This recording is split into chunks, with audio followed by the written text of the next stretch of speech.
محمد نبينا السلام عليه. قلبي في المدينة وجد السكينة محمد نبينا السلام عليه. صلوات الله وسلامه عليك يا رسول الله. صلوات الله وسلامه عليك يا حبيب الله. صلوات الله وسلامه عليك يا رسول الله. صلوات الله وسلامه عليك يا حبيب الله.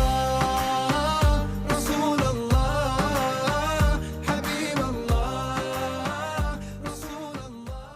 قلبي في المدينة وجد السكينة محمد نبينا السلام عليه. صلوات الله وسلامه عليك يا رسول الله. Assalamualaikum warahmatullahi wabarakatuh. Waalaikumsalam warahmatullahi wabarakatuh. Alhamdulillah, alhamdulillahirrahmanirrahim. Wabillahi nasta'in wa ala hadihi wassalatu wassalamu ala asyrofil anbiya'i wal mursalin wa ala alihi wa sahbihi ajma'in. Pertama-tama dan tentunya yang paling utama, kita panjatkan puja puji beserta rasa syukur kita kepada Allah Subhanahu wa taala yang mana telah memberikan kita nikmat iman, nikmat Islam, dan juga memberikan kita kesempatan dapat berkumpul di tempat yang insya Allah dimuliakan oleh Allah Subhanahu wa taala ini. Amin ya Allah ya Rabbal. Dan dia memberikan kita kekuatan untuk menghadapi kehidupan ini yang tentunya naik turun seperti grafik saham. Nah, pada pertemuan kali ini insya Allah kita akan membahas tema yang sangat relevan juga bagi kehidupan kita, apalagi untuk teman-teman Gen Z gitu ya.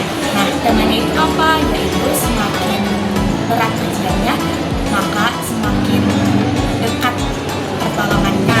Tema ini bukan cuma benar aja ya, juga sangat relevan di kehidupan kita sehari-hari. Apalagi teman-teman yang di sekarang ini, nah zaman sekarang ini yang zamannya sangat cepat, serba kompetitif, serba terlihat harus sempurna di medsos ya apalagi. Nah, kadang tuh ya banyak dari antara kita yang dari luar tuh kayak membuat skor padahal di dalamnya tuh dia mampu atau campur bagaimana terus itu Allah tahu. Nah, sebelum itu saya mau tanya nih, siapa sih yang tahu kita sekarang yang merasa kita itu lagi tenang? Ini bisa jadi tenang, kalian gak sendiri, saya juga pernah ada di posisi itu. Kadang ya, dan kita tuh berpikir Allah tuh gak sayang ya sama kita. Kenapa sih kita dikasih cobaan terus? Padahal pemikiran saya itu salah ya. Dimana kita dikasih ujian itu bukan berarti Allah itu gak sayang ke kita, tapi Allah tuh sayang ke kita. Ibarat kalau kita di sekolah, guru kasih kita soal yang sulit, itu guru tahu bahwa kita tuh mampu menjadi sesuatu itu gitu ya. Jadi kalau kita tidak dikasih ujian, berarti Allah tuh merasa kayak kamu itu dalam belum siap gitu ya, kamu belum kesannya belum pantas gitu ya. Nah, kadang juga Allah tuh masih mencoba itu karena kita yang lain jauh dari salah, jauh dari doa. Allah tuh mengambil kalian lewat dan cobaan itu biar kita mendapatkan Allah. Nah, sebagaimana dalam firman Allah dalam surat Al-Insyirah ayat 5-6, fa inna ma'al usri yusra, inna ma'al usri yusra. Yang artinya sesungguhnya bersama kesulitan pasti ada kemudahan. Nah, di sini Allah menjanjikan gitu ya. Dan Allah janji itu bukan hanya sekedar janji, tapi juga pasti akan Allah berikan gitu ya. Dan juga di dalam ayat tadi ada kata ma'a, yang ma'a di sini itu artinya bersama, bukan ba'da ya. Artinya di sini Allah itu memberi cobaan atau kesusahan kesulitan itu bukan semata-mata sesudahnya gitu ya diberi kemudahannya, tapi juga Allah dari awal itu sudah memberikan si kemudahannya itu. Hanya saja kita yang harus mencari jalan keluar dari kemudahannya itu sendiri gitu ya. Sekarang kita bicara realita. Teman-teman ini sekarang di zaman yang sangat cepat, serba tuntut ini juga teman-teman harus punya nilai bagus, tuntut punya skill, tuntut bisa memanage waktu, dan juga harus kuat. Padahal kita semua bisa capek. Banyak yang kelihatan strong, padahal mereka nangis setiap malam gitu ya. Nah, di sini siapa yang suka ngerasain itu? Ada Ustazah, ada. Dia tuh Ustazah. Nah, di sini kita balik lagi ke yang sebelumnya ya, di mana kesulitan pasti akan bertahan. Kalian tahu nggak? Di mana Allah kasih kita cobaan itu bukan karena di situ kita salah, kalau di situ kita lemah, tapi Allah kasih ujian ke kita itu karena Allah mau nunjukin gitu diri kita sebenarnya, dan juga Allah mau nunjukin bahwa kita itu lebih kuat dari apa yang kita tahu. Saya pernah ketemu ya sama anak muda yang bertanya ke saya, kenapa sih saya banyaknya sering sedih daripada senangnya? Apa karena saya itu gagal? Terus saya jawab, kamu itu gagal karena tadi kamu itu sedang diproses. Kalau itu maha lembut ya, maha pengasih. Bisa aja ya Allah tidak kasih kamu ujian, tapi kalau kita tidak tanpa ujian, tapi jika kamu hidup tanpa ujian, kamu gak akan tahu diri kamu yang sebenarnya, gak akan juga bisa mengenal Allah dengan baik, dengan benar, dan sungguh-sungguh gitu. Nah, di balik ujian itu ada beberapa hikmah yang datang ke kita. Yang pertama itu ujian. Ujian itu buka mata kita, tapi siapa yang benar-benar peduli dengan kita ya.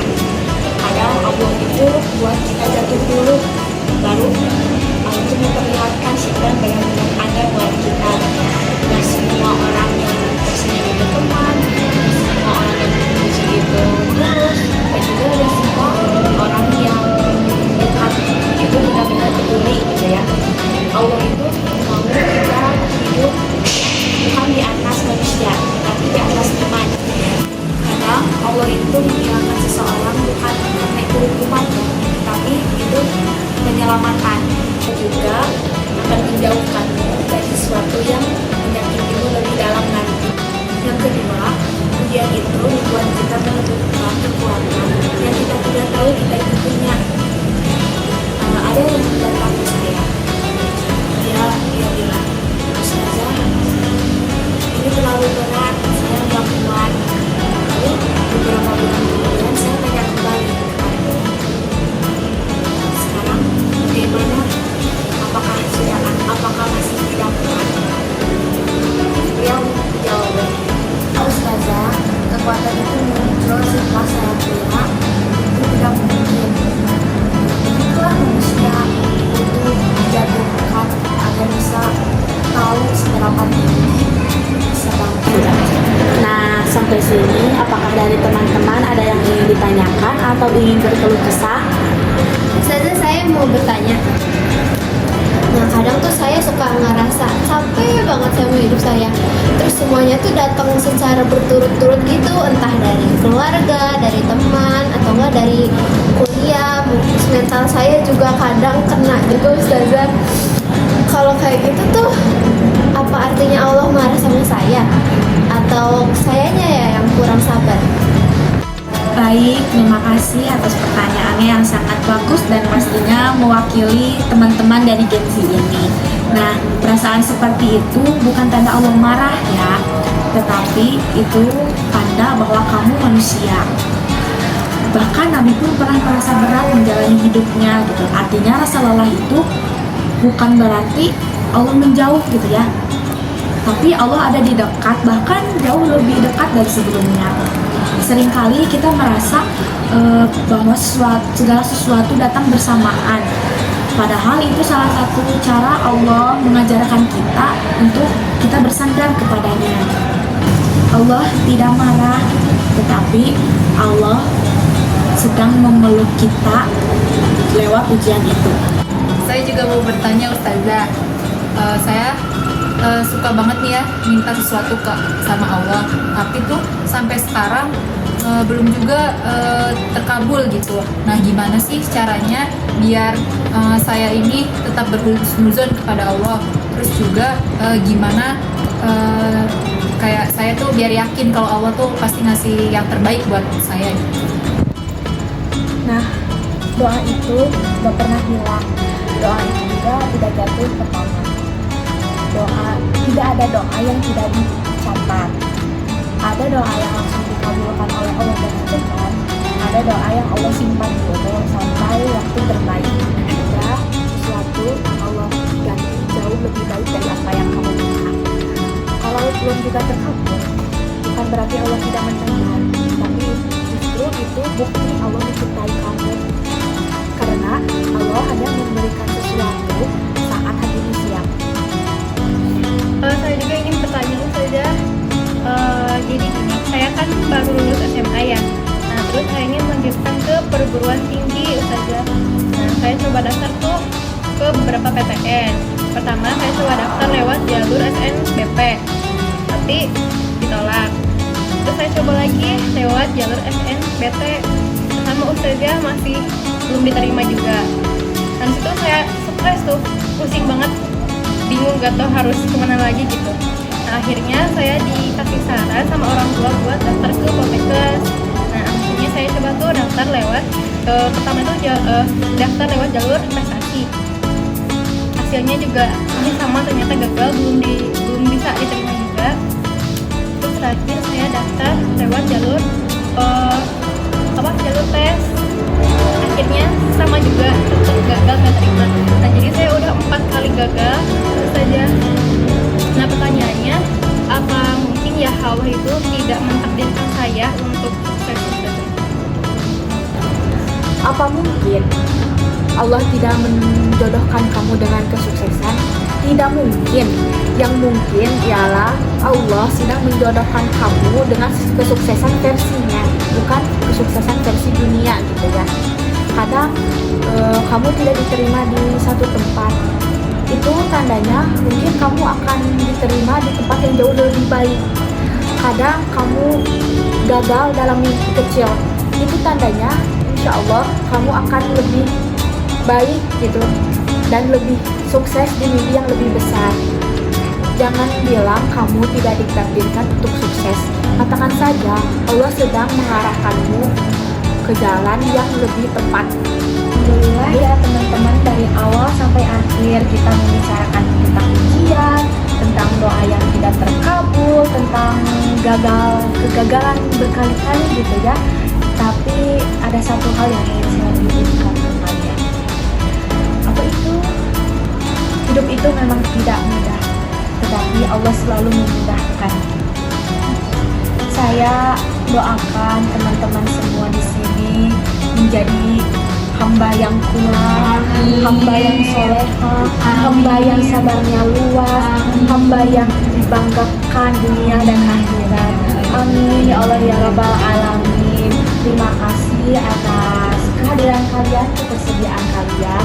Cukup sampai di sini pertemuan kita kali ini. Sampai jumpa di pertemuan kita yang selanjutnya. Rabbana atina fid dunya hasanah wa fil akhirati hasanah wa qina adzabannar. Wassalamualaikum warahmatullahi wabarakatuh. Waalaikumsalam warahmatullahi wabarakatuh.